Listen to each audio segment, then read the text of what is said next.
Saludos desde la redacción de Euronews. Es miércoles 2 de septiembre y tenemos mucho que contarles en Euronews hoy. Pero primero una noticia que echa por tierra uno de los símbolos de la dictadura franquista en España. La justicia ha decidido que el Pazo de Meirás pertenece al Estado y que los herederos de Francisco Franco deben devolverlo sin indemnización alguna. En Francia ha comenzado el juicio sobre los atentados terroristas contra la revista satírica Charlie Hebdo en enero de 2015. Y al otro lado del Atlántico, mientras Donald Trump creaba polémica en Kenosha, el gobierno federal estadounidense decidía paralizar de momento hasta 2021 todos los desahucios del país. Les contamos todo esto y mucho más al detalle en unos instantes, pero antes los titulares.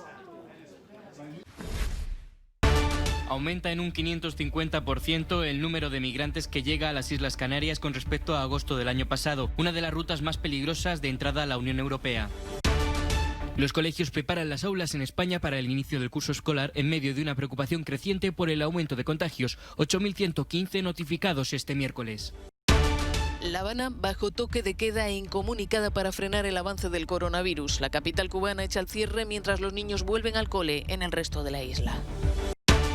El gobierno estadounidense prohíbe la mayoría de los desahucios hasta 2021, prolongando una moratoria del Congreso para evitar desalojos masivos por la crisis de la COVID.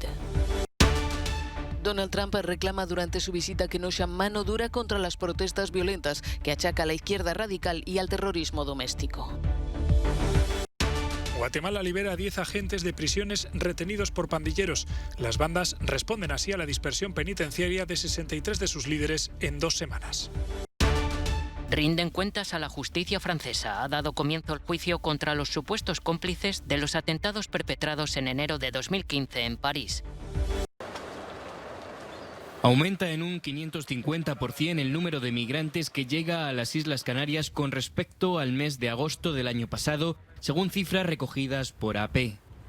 Además, más de 250 personas han muerto en lo que va de año, según la Organización Internacional para las Migraciones. Un dato superior a todas las muertes que se han producido en el Mediterráneo occidental. Algunos fallecimientos se producen incluso poco antes de que los migrantes puedan estar a salvo. Saltando todos ellos para llegar a la orilla. Pues la señora saltó con su bebé a la espalda y cuando llegó ya a zona segura se dio cuenta que el bebé ya no lo tenía. O sea, estuvimos 3-4 días buscando a ese bebé, lo localizamos sin vida, por desgracia. Alrededor de 4.000 personas han sobrevivido a una de las rutas más peligrosas en lo que va de año. El mayor flujo de la última década.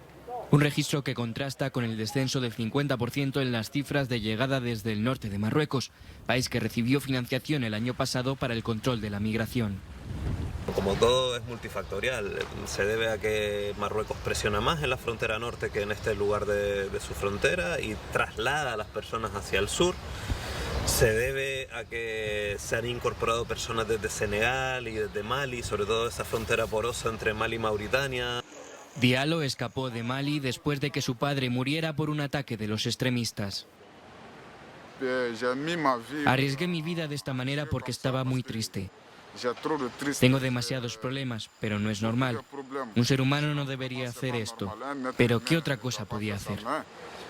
Ante el incremento de llegadas, el Gobierno de España recientemente ha anunciado una donación de 1.500.000 euros en equipos de vigilancia de fronteras para 6 países de África Occidental. Manos a la obra en las escuelas españolas. Separan las mesas para garantizar que se cumpla la distancia de 1,5 metros. Gel en cada clase y marcas en los pasillos para organizar el recorrido de los alumnos. Incluyen alfombras para desinfectar el calzado. Limpian y ventilan todos los espacios de forma regular. Pues la desinfección tanto a la entrada como a la salida del espacio mobiliario, el material, los instrumentos musicales, de laboratorio, ordenadores, lo que utilice cada uno de los alumnos. La mascarilla será obligatoria para los estudiantes de más de 6 años y el lavado de manos tendrá que ser frecuente. Además, se tomará la temperatura al principio de cada jornada y se reducirán los trabajos en grupo. Grupos pues que sean grupos, digamos, fijos, inalterables. Para evitar un elevado ratio de alumnos en las aulas, algunas regiones tienen varios protocolos para organizar clases de forma semipresencial. Otras desdoblan los horarios o establecen turnos de tarde. Además, comenzarán de forma escalonada. En algunas regiones como Madrid empezarán en distintas fechas en función de la edad. Los niños de hasta 3 años empiezan este viernes 4. El resto de regiones las iniciarán el 7 o el 10 de septiembre. En Cataluña no empiezan hasta el 14. Mientras crece la preocupación por la escalada de casos. España notificó este miércoles otros 8.115 contagios en todo el país. 2.731 solo en el último día. La Comunidad de Madrid encabeza la tabla con 698 nuevos contagios registrados en las últimas 24 horas. Además, 159 personas han fallecido en la última semana. La Habana parece haberse convertido en una ciudad muerta. Nadie en las calles. Todo está cerrado. Imágenes inéditas en una capital cubana que ha quedado aislada del resto del país y bajo toque de queda para tratar de frenar los contagios de coronavirus. La prohibición de salir de casa se extiende desde las 7 de la tarde a las 5 de la mañana. La población se resigna y acepta el encierro. Pero hay que quedar, hay que hacerlo. Estamos obligados a carabina. Hay que hacerlo para ver si esto echa para adelante, si esto mejora un poco. Porque voy corriendo a comprar mi pan, porque a partir de las 7 de la noche no podemos estar en la calle.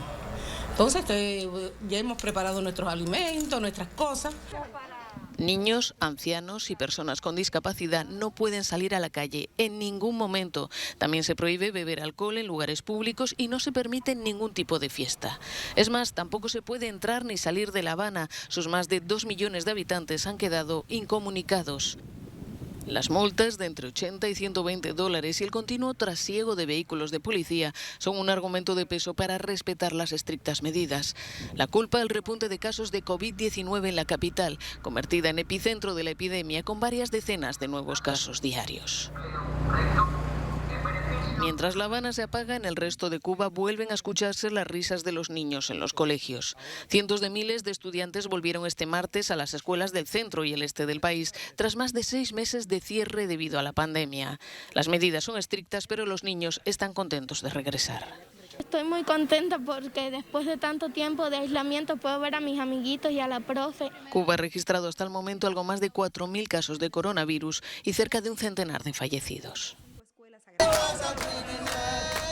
Un sentimiento de alivio recorre millones de estadounidenses que temían ser expulsados de sus hogares. Como pedían estos manifestantes en Nueva York, el gobierno de Donald Trump ha prohibido los desahucios hasta 2021, al menos los de todos los inquilinos que demuestren que no pueden pagar el alquiler de sus viviendas. El objetivo es evitar que se disparen las cifras de personas sin hogar en Estados Unidos debido a la crisis de COVID-19 que ha dejado millones de desempleados y enfermos. Mi esposo fue contagiado en marzo. Avancé a pagar hasta el mes de abril y del mes de abril hasta acá no he podido pagar la renta. No es porque nosotros no queremos pagar la renta, sino porque no tenemos trabajo hoy mismo. La moratoria a los desahucios prolonga otra que el Congreso aprobó en marzo y que había expirado a finales de julio. Mi marido y yo estuvimos enfermos de coronavirus a mediados de marzo, dice este hombre. Todavía tengo problemas para respirar. Los gastos se sumaron muy rápido y nos encontramos con que no podíamos seguir el ritmo. No perdimos ingresos, pero los gastos se dispararon.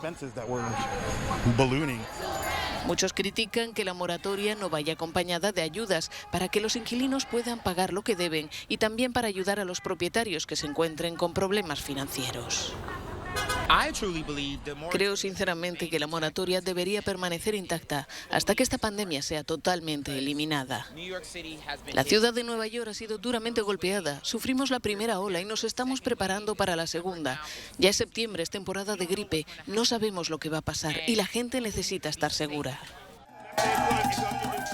En marzo, el Congreso votó un plan de ayuda de urgencia para las familias y las empresas. Las negociaciones sobre un nuevo plan entre la Casa Blanca y la oposición demócrata están bloqueadas.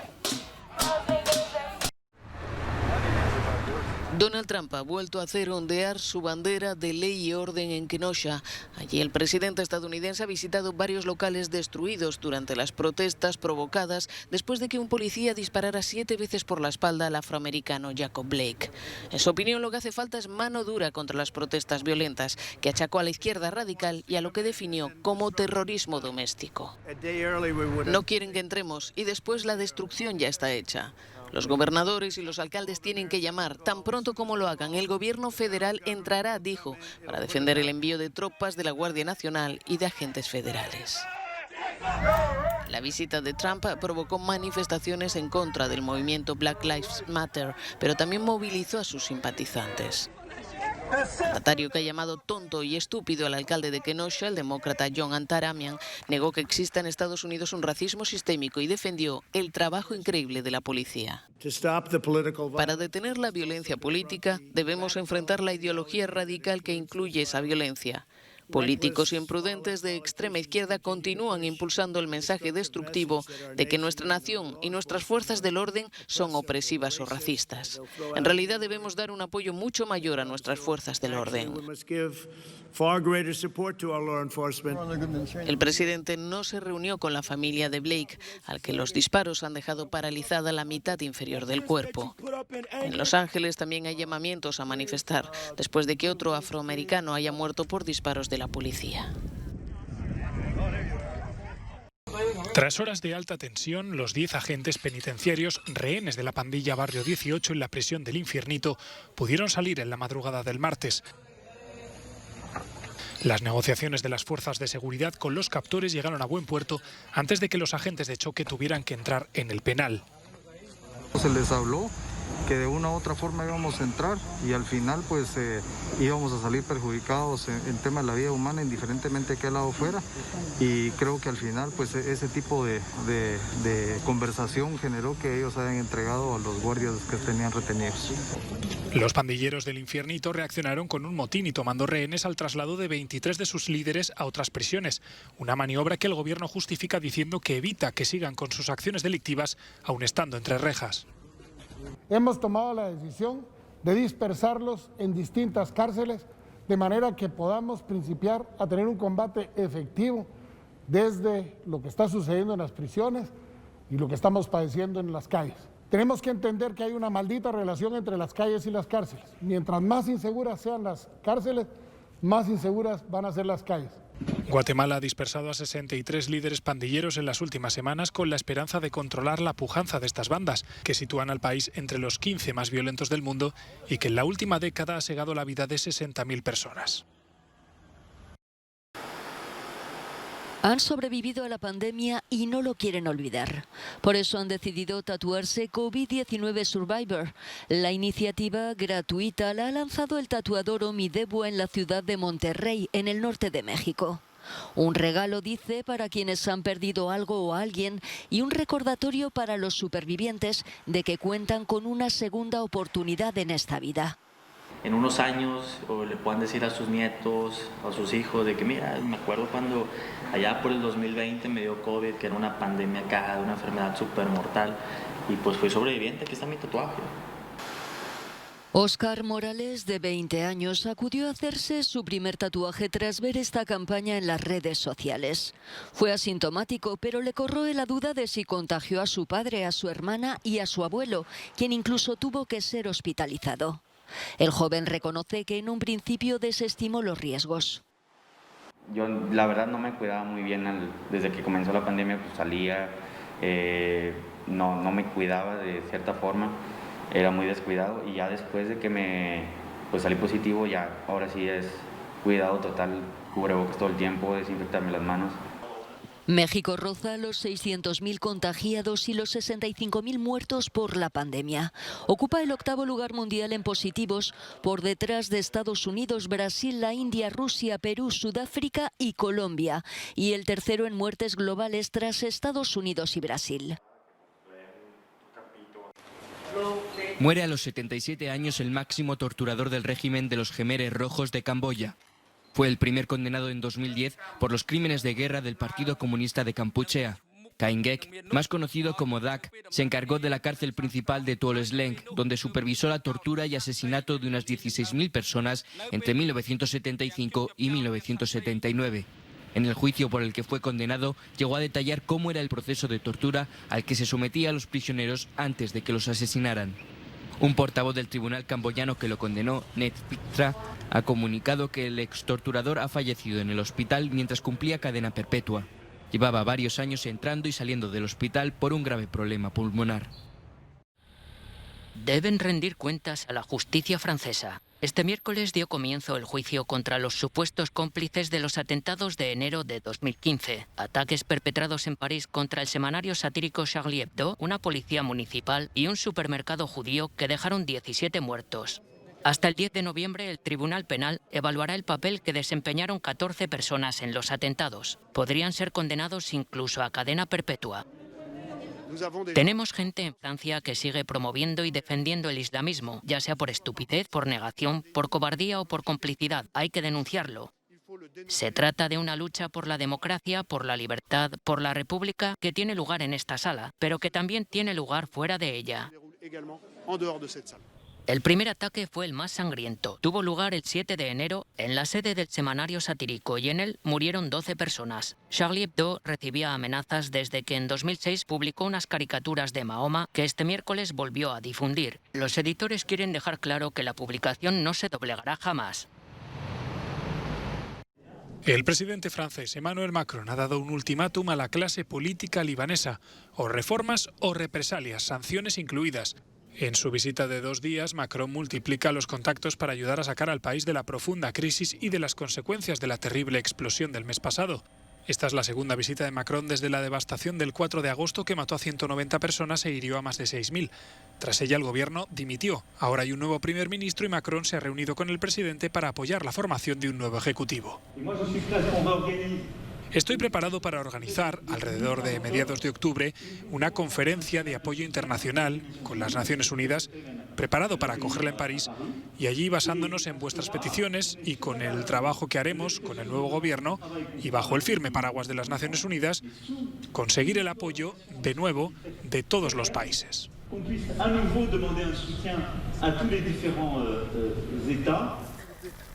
Macron además ha querido honrar el centenario del Líbano, que se celebra este año, yendo a plantar un cedro, el árbol nacional, a un bosque al noreste de Beirut. Del bosque fue al puerto, que ya visitó en agosto, a la zona cero de la tragedia. Allí supervisó el reparto de ayuda llegada desde Francia y pasó revista a los 400 soldados que colaboran con el ejército libanés en la limpieza del puerto, vital para un país que importa el 85% de lo que consume.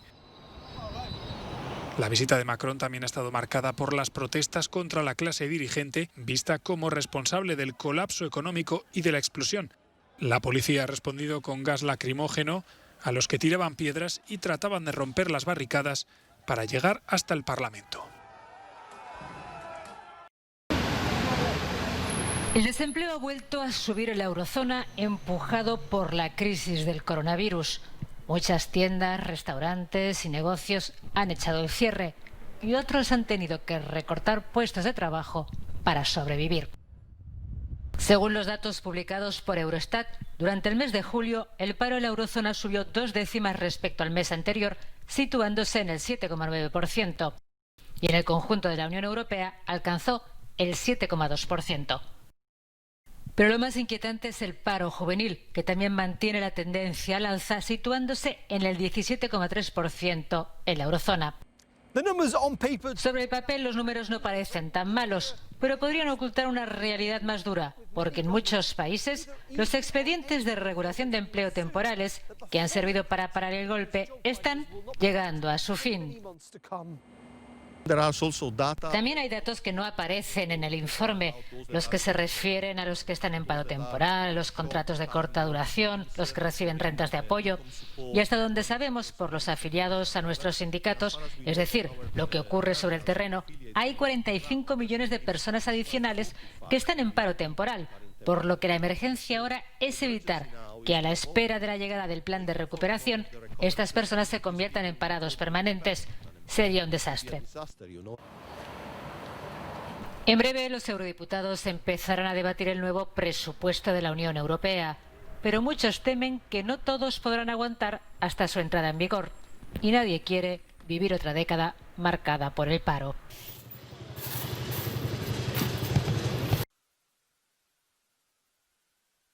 La COVID-19 provoca la caída de los mercados, pero impulsa el precio del oro a un máximo histórico. La última vez que una onza del metal precioso costó más de $1.800 fue en 2011, tras la crisis financiera. Ese récord fue batido en julio. En agosto, su precio superó los $2.000 por primera vez. Los comerciantes británicos dicen que el negocio está siendo dinámico. La gente recurre al oro en busca de seguridad en tiempos de crisis. El precio sube y baja en base a las calamidades que están sucediendo en el mercado, en el mundo.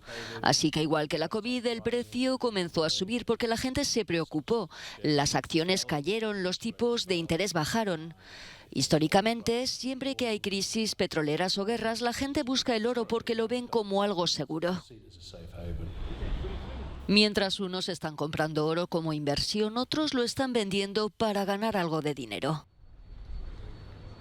Ha habido muchísima más gente en las últimas 4 o 6 semanas.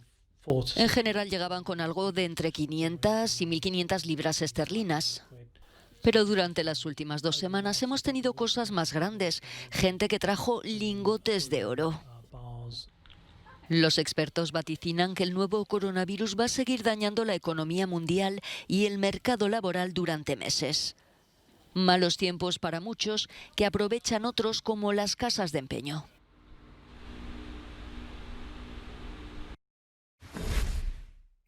Hasta aquí esta edición de Euronews Hoy. Volvemos mañana. Recuerden que hasta entonces pueden seguir informados en nuestro canal de televisión Euronews, en nuestra web, en nuestra aplicación y, por supuesto, a través de las redes sociales. Hasta mañana.